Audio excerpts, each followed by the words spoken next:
Teď si sundáme nárazníček na trojkový fáby.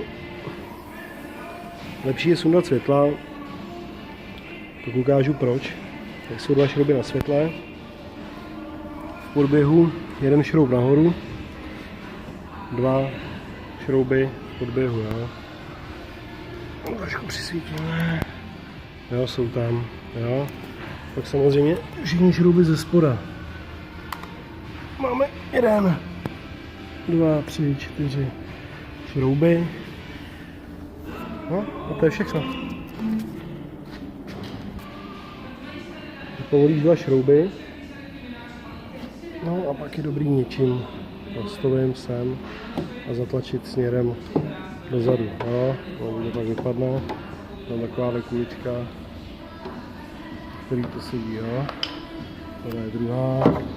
Cvaklý na báce, něco plastový. Jo. Samozřejmě světlo odpojíme. No. Pojí se elektrika.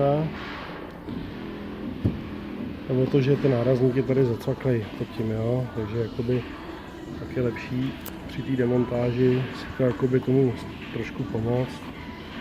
Jo, říkám, když pak jakoby bouchneš odsáď dozadu, když bude celý polot, tak dá se to vycvaknout. Lepší je to prostě sundat, šetrnější.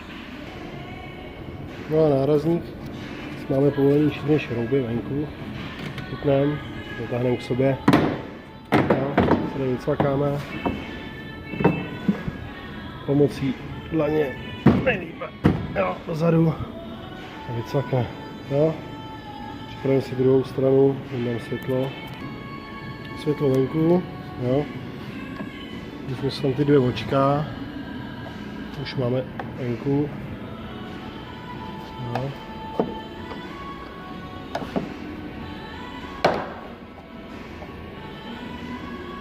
No a jednoduše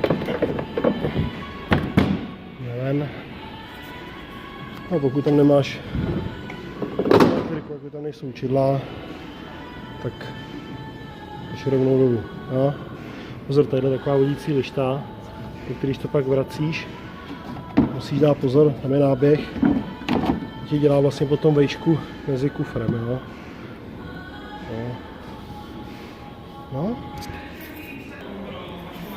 A dolů. Nárazníček. A nemám nárazníček. Jo. Strašně jednoduchý. 10 minut pro to, kdo to nezná.